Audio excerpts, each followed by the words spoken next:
He took an oath to defend the Constitution of the United States of America. By some, he's been called controversial. I'll keep my freedom. I'll keep my gun, try to keep my money and my religion too. Now, keep in mind that some of my guests have been approached by Homeland Security or FBI saying, why are you going on the Clay Douglas show? My message to those guys, if they're listening this morning, is go get a cup of coffee, maybe you'll learn something. We both took the same oath, to defend the Constitution against all enemies, foreign and domestic. I don't recall there being an expiration date on that. I'm going to keep my big BA, keep my friends the same, keep the government out of my business, and y'all can keep the change. He is the free American, Clay Douglas. You know what we need? We know who to blame. Catch the Free American Hour, weekdays at 7 a.m. Pacific, 10 a.m. Eastern. I'll keep the USA and y'all can keep the change. For the podcast and more details, visit www.freeamerican.com or catch the podcast by phone by calling 832-999-8621. One more here. Recorded live. Good morning, ladies and gentlemen. Welcome to another edition of the Free American Hour. I'm your host, Clay Douglas. And my guest today is Paul Gautschi. And please help me pronounce that properly, Paul. Gautschi, you got it. Gautschi. Okay, and you are featured here in a film called Back to Eden. And I'd like to, we've got links up on the site underneath this show, taking people so they can watch this film. This film shares the story of one man's lifelong journey, walking with God and learning how to get back to the simple, productive methods of sustainable provision that we were given to man in the Garden of Eden. The organic growing system that has resulted from Paul's incredible experiences has garnered interest of visitors from around the world, and now we've got a film that's never been done before documenting Paul's methods. Paul, welcome to the Free American Hour. Thank you. I've watched your film and I am very impressed. A long time, I've been doing a radio show for a lot of years, and a number of years back I've been doing publishing magazines for that long too, and making films. And after doing all the stories of all the problems in this world, and doing stories on things like corporate farms, like Monsanto, like Archer Daniels Midland, destruction of ecosystems, and the ninth plank on the Communist Manifesto is corporate farms. I thought that the only way to really take control and have control of our lives was by restoring the basis of every civilization, according to a former guest of Richard Kelly Hoskins, who said the foundation of every civilization was the self-sufficient family farm. And I came up with the conclusion, if we housed our homeless vets, put them to work in a village setting, restoring the family farm, growing our own food, not genetically modified, and generating our own power,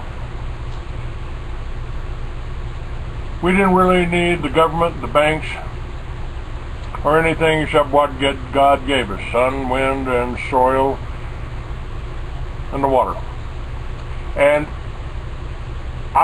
from what I've seen in this film, you have really accomplished that. Well, thank you. Tell me where you'd like to start here. I mean, now what you've done here, I believe, should not only be inspirational, it should be a guideline.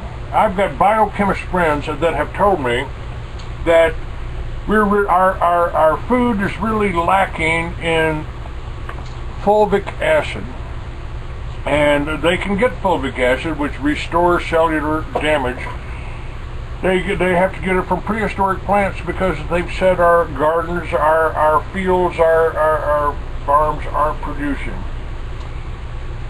I'd like your opinions on that. Well, I agree with that, and I think minerals is the bottom line. Minerals is what gives health to all living things. And the soil, originally, as God created it, was maintained by minerals as the organic material came down the ground and covered it and put it back in the soil. It's a beautiful recycling program.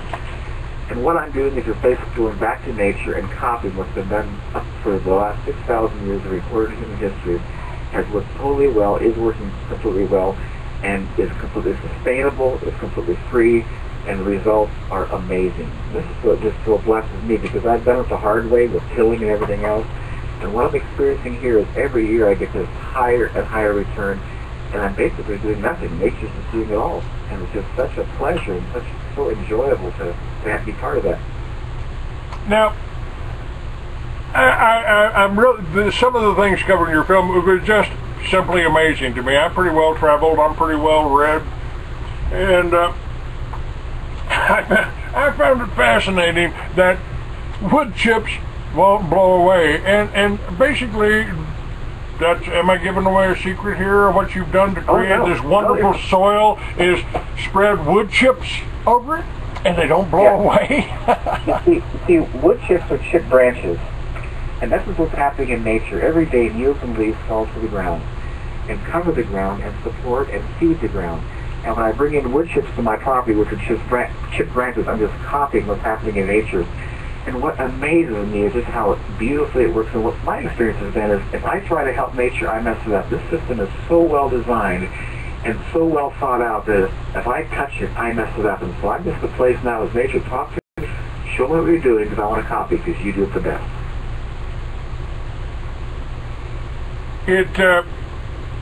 This is an amazing planet that we're on. I mean, everything works right down to the smallest molecules. And what really led you into understanding that they've got it done? I mean, God got it done. It's the rainforest, everything else out there works pretty well. And where did we go wrong here? Did we copy the wrong culture? Did we bring the European culture back over here? Because Europe, America originally was beautiful. I mean, the wildlife, everything, it was wonderful. And we brought the European culture over here, and by the time they got over here, they had already wiped out most of their crops and their fields and their in Europe. They polluted all of their water. Where we lost was in the beginning. When man separated himself from God in the garden, he moved from the place of walking in the spirit to becoming self-conscious and operating from the eyes. You see, when you walk in the spirit, you have to have faith. And when you look at the ground, especially my wood chips, your brain tells you these are a bunch of dead, dry sticks. Nothing will grow in them.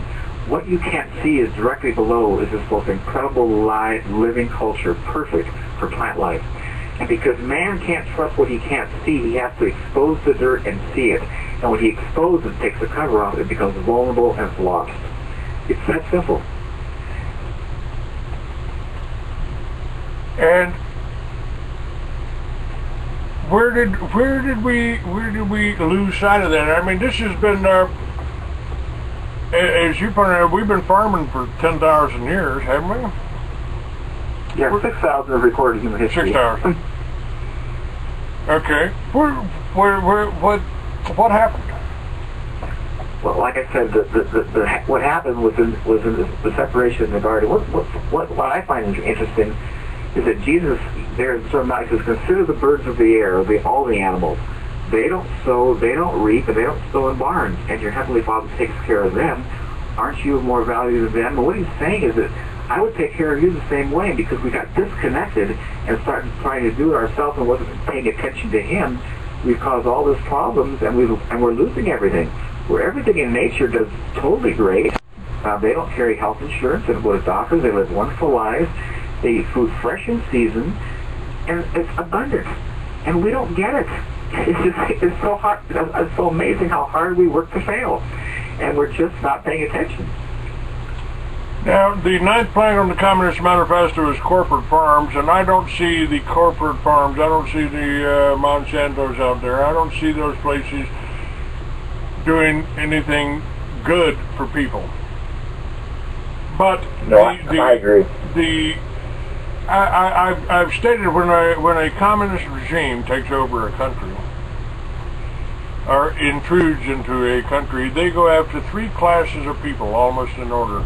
One is the family farms.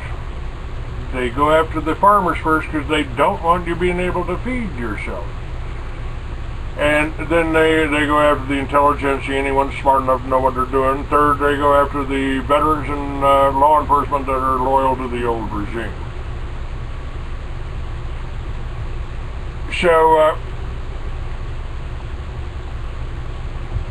to restore the farm, I mean, they don't want, it's like they're even coming after people, they're trying to stop and discourage people from being self-sufficient, for growing a garden in your backyard. Now, the concept for Liberty Villages is putting up solar panels, generating your own electricity, and growing your own food.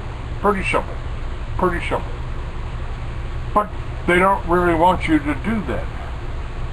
It seems. I mean, am I being paranoid here? Am I not? No, I totally. You see, it's all about this. Once you're producing your own food in your own power, you're not dependent. And they want you to be dependent so they can control you. This is not rocket science. It's very obvious. It would seem to be. It would seem to be. It's pretty simple. It's not hard. And the depression, when we went through the depression, 35% of Americans lived and worked on farms. Today, that's less than 2%. Yes. It's what you are demonstrating. Now, where are you located? People see the work that you're doing. Yes, I'm available. You can go to the internet, you get my phone number and call me, you can come see me. I'm glad to show people. I live in Washington State on the Olympic Peninsula, probably the most northwest part of the United States. It's a beautiful spot, but I love for people to come here because when you see what I'm doing and you walk on it, you experience it, you taste it, you'll be changed for life because it's so dramatic and so effective. Now, I have plans for Liberty Villages all around the country, and I would like to use your system of growing because we're talking about organic, we're talking about restoring the minerals, so the food's actually feeding you, right? What's that now? I said, you know, by using your system of farming with the wood chips, where you're not polluting the soil, you're converting the soil so it's restoring itself again. You know, I would also love to be able to do these things in states where they would allow us to grow hemp. Mm-hmm. I think it's a very beneficial plant. It reaches really deep into the ground. And but if these villages got started and adopt this farming technique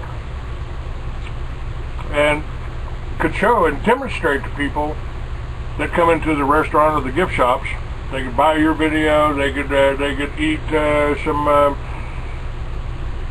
you know, really tasty food, and could we reverse the tide You know, how are you going to get them back on the farms after they've seen L.A.? I mean, this is what propaganda, this is what the movie industry has done. And the ranchers and the farmers that I've talked to, especially the ones in the border area, they say, we can't get help out here. We can't get help out here. Oh, I'm sorry, there's a bunch of homeless vets out there. How about putting them to work on a farm or a ranch, doing things the right way? The thing that really blesses me is how quickly this responds. You know, when you put a cover on the ground, it's amazing how quickly nature will respond and restore. If you look at my film, I'm on two places. One's all rock and one's clay and rock, totally marginal soil. And in both those places, I've turned them around to being the most productive, awesome places that are imaginable just because of the cover. So what I love about it is it so quickly restores, and then it's forever. I'm telling you, when you keep this cover on there, it's for the rest of your life and for generations following.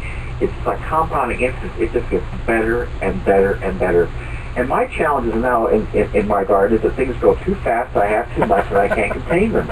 And I love it. It's just so awesome. It's just so indicative of the nature of God. It's so giving. Now, I have also made the comment, now, as I see Liberty Villages, I'm seeing low-cost structures, you know, smaller cabins. I don't think you need a 2,000 square foot house to live comfortably. I'm seeing growing your own food, generating your own energy. I mean, if you go out, your house is still making money for you from everything God gave you. Yeah, but, and you know why smaller houses make sense? It's in the day when people were agrarian, everybody was outside all day working. They only came in the house to eat and go to bed, so you didn't use it much. Yeah, and so we just need to get back to the original design, and you're a lot better off being outside the sun and air getting exercise than sitting in your house looking at this television picking up radiation. So it just makes sense to get back to do it like it's always been done right, you know? We do have a number of houses available. We've got teepees that work for 10,000 years. Yeah. we've got yurts that may have been around longer over in Mongolia, and we've got tiny Texas homes that the gentleman that's building those down in Texas. You got a half-size house for half the price, and it's all made out of recycled material. Now, back to that. I watched a movie of somebody that had been doing composting, and they were generating a lot of heat. They were generating methane from their composting, and they were going out into the forest, into the national forest, and cleaning out the underbrush and running them through a chipper. Now, there's all your fuel. Somebody was saying that potting soil, well, you know, potting soil costs $15 now for a bag. And I said, well, if you want to listen to my guest today, he'll tell you how to create your own. You know, and potting soil is such a waste. When you look at it, it's made out of peat moss and vermiculite, which are both sterile mediums. I mean, it's totally non-productive. It's not even good. And they're charging a fortune for it. It's ridiculous. It's tell me about what kind of crops are we limited now? I've also about the Liberty Village again. This whole concept, generating your own power and growing your own food.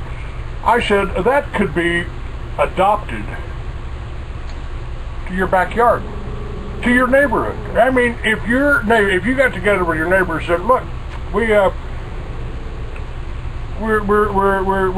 to take half the neighborhood. We're going to take the half the neighborhood here, and we're going to become gardeners. We're going to dig up the backyard. We're going to treat the soil, and we're going to grow our own food. Is that possible? Can we convert a neighborhood, or how about a shopping mall? How about making an indoor garden so we don't have to worry about aluminum from the chemtrails? And I want to ask you about that too. You know, how do we keep our water pure? How do we keep our I mean, if the snow on top of Mount Rainier and Mount Shasta is poisonous from aluminum, and they're warning you not to eat the white snow, how do we protect our gardens? How do we control any kind of external pollution. Is that possible?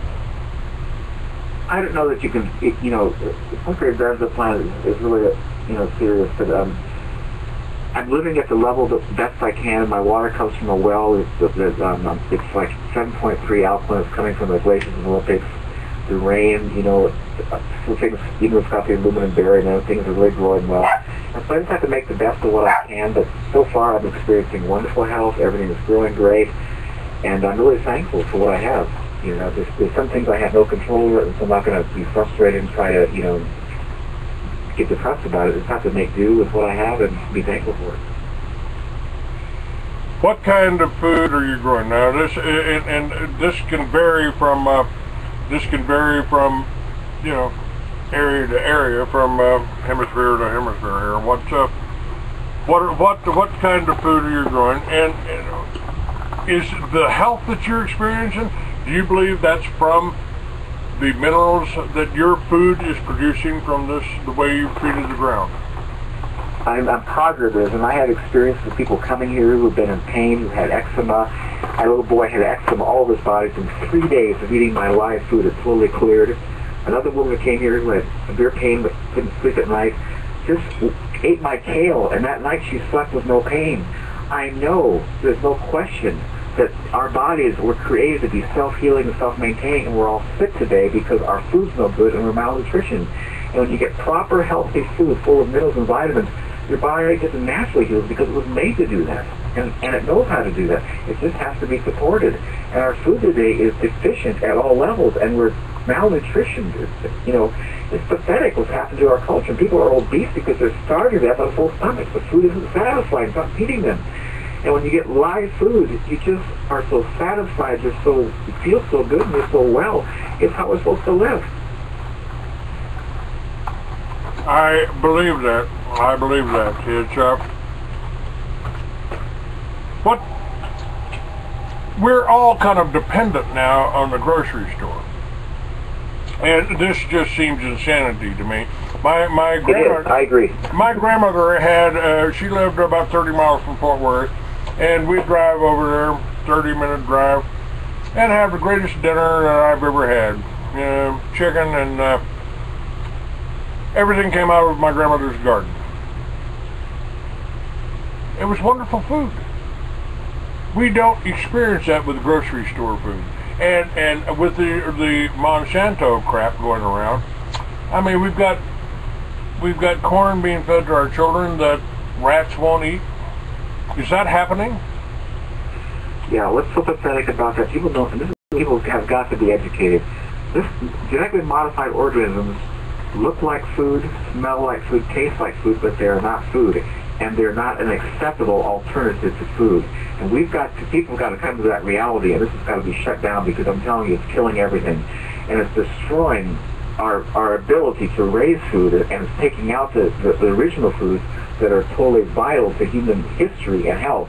And this is, I'm telling you, I believe it's diabolic. It's not science. It's totally diabolic. You know, the average man kind of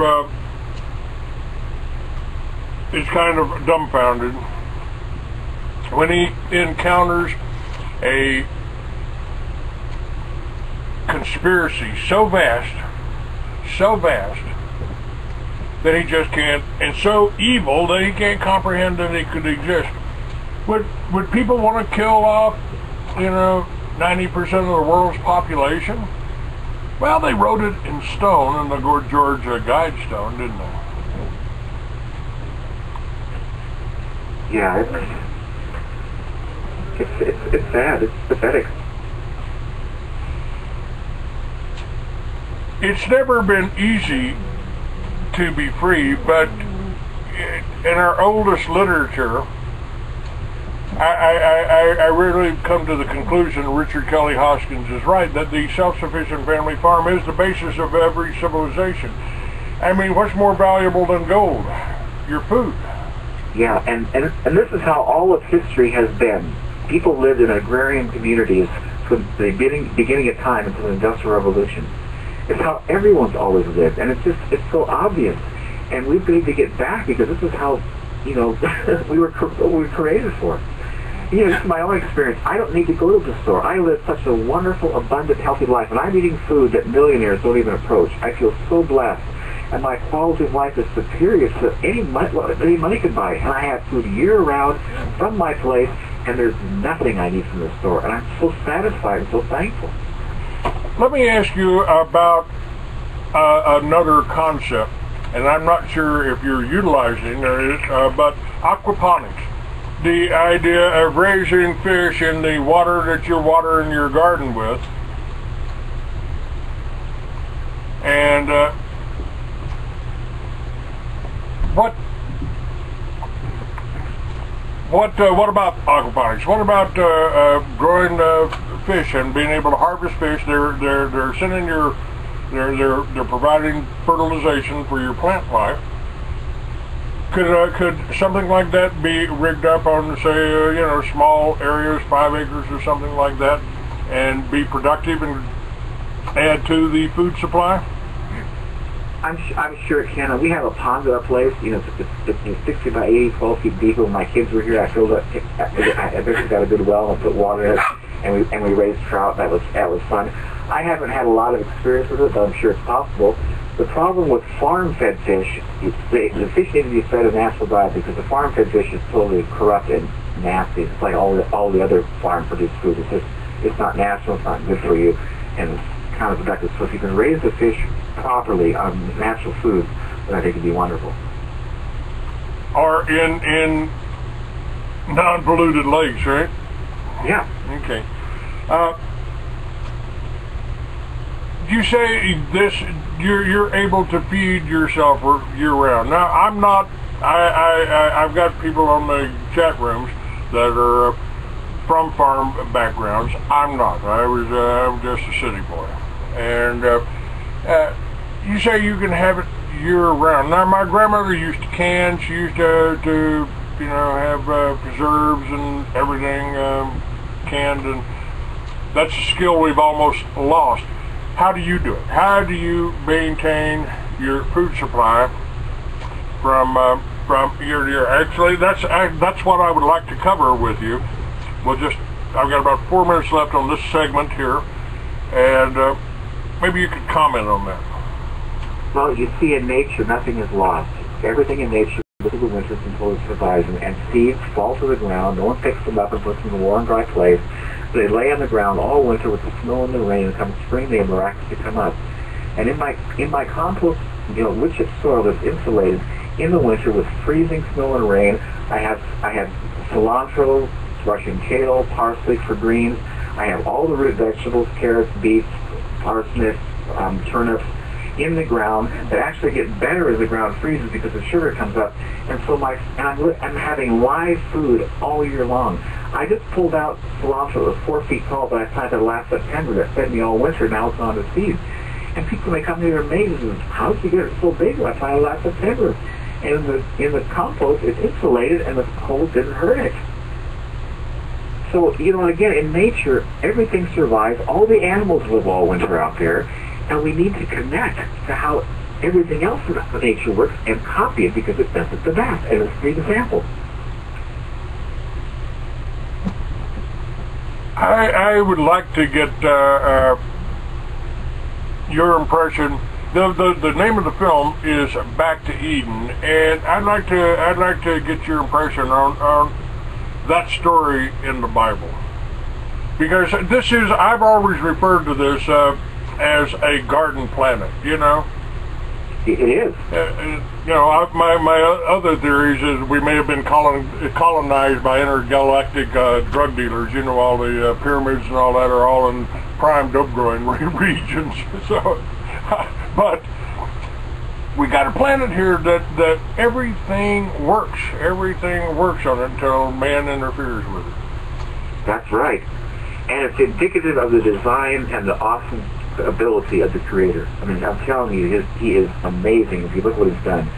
And if you want to argue about intelligent design, you've never looked at it. This is way beyond intelligence. This is genius. This is over-emphasized genius. I love it. It's very easy for me to envision a galactic mind of God. And you know, I've also said, just as a closing here, when we're opening up, while I'm opening up this second half here, you know, if you're omnipotent and omniscient, and